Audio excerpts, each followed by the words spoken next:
मौसी, कहाँ गए? आज सब्जी नहीं लेनी क्या तुम्हें? अरे कमला, जरा नीचे तो रख, तभी तो लूंगी सब्जियाँ। अरे वाह, आज तो बहुत अच्छी ताजी ताजी सब्जी लेकर आई है। हाँ मौसी, मेरे बापू सुपारी खेत से तोड़ कर लाए हैं। तुम्हारा जो मन खाने का करता हो वो ले लो सब्जियाँ। अरे बेटा, कहाँ हम अपने मन की सब्जी ले सकते हैं?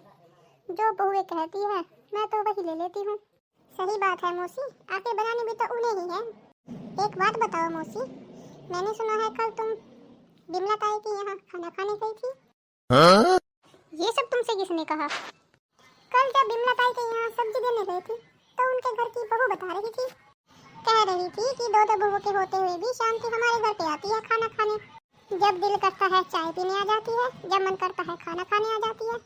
पता नहीं उसकी बहुएं उसे कुछ देती भी है या नहीं। अरे कमला, जरा धीरे बोल, बहुएं सुन लेगी तो मेरे सर पर तांडव करने लगेगी। और तू क्या लोगों के यहाँ इधर उधर की बातें सुनती रहती है? सब्जी देकर चुपचाप निकल जाया कर। वाह मौसी, गलती खुद करो और डांटो दूसरों को। मैं तो चली। और सुन, आज के बाद अगर इधर दिखाई दी ना तो मुझसे बुरा कोई नहीं होगा। हाँ हाँ मौसी, जाती हूँ, लेकिन तुम भी जरा अपनी जुबान पर कंट्रोल रखो। और इस जीभ पर भी बहुत स्वाद हो गई है ये। अगर इतना ही अच्छा अच्छा खाने का मन करता है तो अपनी बहुओं को क्यों नहीं कहती बनाने को? ये पड़ोसन भी ना जाने कैसी हो गई है, कुछ थोड़ा बहुत लेकर खा तो लो। इनके घर से सारे मोहल्ले भर में ढिंडोरा पीट देती है। खैर, इनका भी क्या कसूर है? कसूर तो सारा मेरी बहुओं का है, जो मुझे पेट भर खाना भी नहीं दे सकती। दोपहर को 2 बजने को आई है, लेकिन मजाल है जो इसने पूछा हो कि माँ जी भूख लगी हो तो खाना लेकर आ जाऊँ आपके लिए। लेकिन नहीं, इन्हें क्या जरूरत पड़ी है?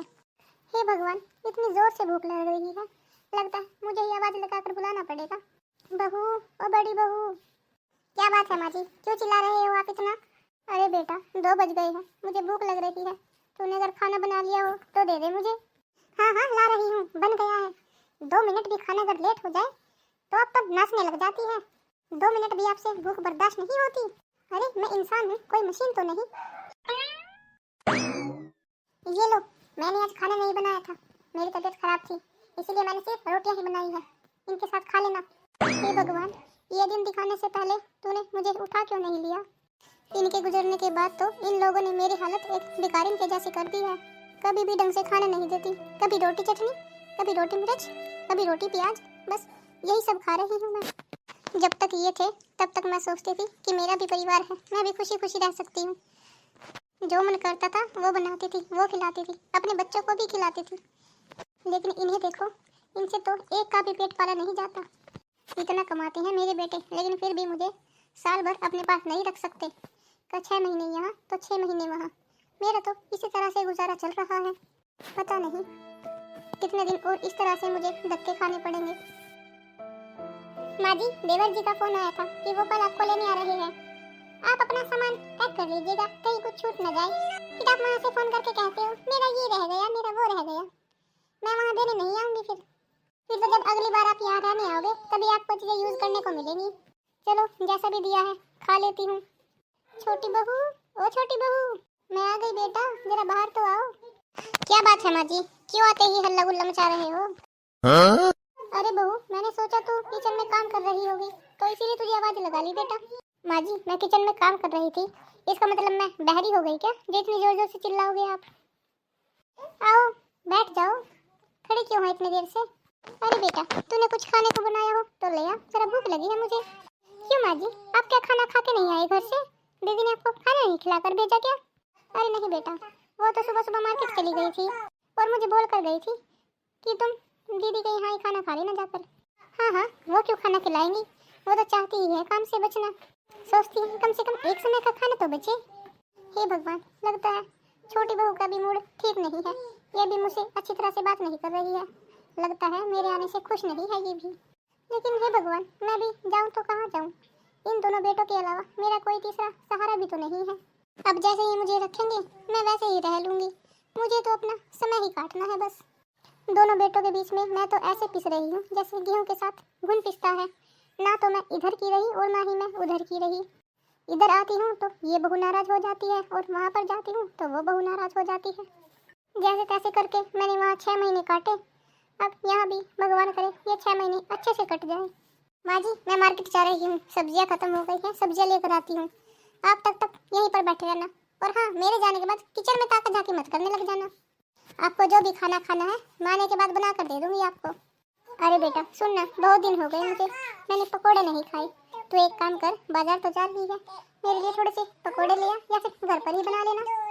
तू तो मेरी छोटी बहू है ना, मेरी इच्छा पूरी कर ही देगी। क्या माँ जी, आप भी इस उम्र में आपको पकोड़े खाने की सोच रही है? अरे इस उम्र में अगर पकोड़े खाओगे तो आपको पेट में तकलीफ हो जाएगी और फिर दवाइयों का खर्चा अलग से। माँ जी, इस उम्र में सादा और हल्का खाना खाना चाहिए। बाजार से आने के बाद मैं आपके लिए आपकी मूंग की दाल की खिचड़ी बना दूंगी। हे भगवान, मैं ये सब कब तक सहती रहूंगी? बस अब बहुत हो गया, अब मैं इन दोनों बहुओं की एक भी नहीं सुनने वाली। हेलो राजेश बेटा, मुझे तुमसे बहुत जरूरी काम है। क्या बात है माँ, तुमने इतनी अर्जेंट में फ़ोन किया? हाँ बेटा, बहुत जरूरी बात है। हो सकता है तो तुम अभी घर पर आ जाओ, मुझे तुमसे कुछ जरूरी बात करनी है। ठीक है माँ, तुम 10 मिनट तक रुको, मैं घर पहुँचता हूँ। क्या बात है माँ, तुमने मुझे इतना अर्जेंट में क्यों बुलाया है? बेटा मुझे तुमसे बहुत जरूरी बात करनी है, लेकिन एक बार बहू आ जाए तो बात करते हैं। और हाँ, तुम फोन करके अपनी बड़ी भाभी को भी बुला लो। ऐसा क्या माँ, ऐसी क्या बात हो गई जो बड़ी भाभी को भी बुलाने की नौबत आ गई है? हाँ बेटा, बस बात कुछ ऐसी ही है। ठीक है माँ, मैं उन्हें फ़ोन करके आता हूँ। लो माँ, बड़ी भाभी भी आ गई और ये भी आ गई। अब बताओ क्या बात है? बेटा मुझे एक बात बताओ, मैं तुम्हारी कौन हूँ? अरे माँ, ये कैसा सवाल कर रही हो? तुम तो मेरी माँ हो। बेटा मैं बहुत दिनों से तुमसे कुछ कहने की कोशिश कर रही थी, लेकिन कभी हिम्मत नहीं जुटा पाई। लेकिन आज मैं तुमसे कहना चाहती हूँ कि तुम्हारी बहू मुझे कभी भी ढंग से खाना नहीं देती, और जब मैं इधर उधर आस पड़ोस में जाती हूँ तो मेरी जासूसी करती है। ये क्या कह रही हो आप इनके सामने हमें नीचा दिखा रही हो? अरे आखिर कब हमने आपकी इच्छा पूरी नहीं की? कब हमने आपको खाना नहीं दिया? तुम दोनों मुझे ढंग से खाना कभी देती ही कब हो? हमेशा वही रूखी सूखी रोटी प्याज चटनी। दोनों बहुएं एक जैसी हो गई हैं, कामचोर हो गई हो तुम दोनों की दोनों। क्या तुमने कभी ये सोचा है कि माँ जी को कभी कुछ अच्छा कुछ चटपटा खाने का मन करता होगा तो मैं उन्हें खिला दूं? लेकिन नहीं, तुम तो हमेशा मुझे दाल खिचड़ी यही सब खिलाना चाहती हो ना। अरे तुम्हारे बाबूजी के होते हुए मुझे कभी किसी बात की चिंता नहीं रही, लेकिन उनके जाते ही तुमने तो मुझे दर दर की ठोकरें खाने पर मजबूर कर दिया है। मैं बेसहारा हो गई तो इसका मतलब तुम दोनों मेरे सर पर तांडव करोगी। मैं अपने बेटों से कुछ नहीं कहती तो तुम दोनों इस बात का नाजायज फायदा उठाती रहती हो।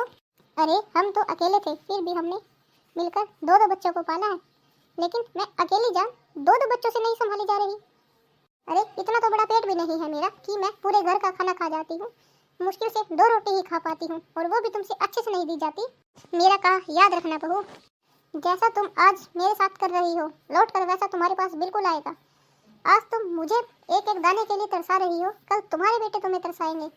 मेरा कहा याद रखना तुम दोनों।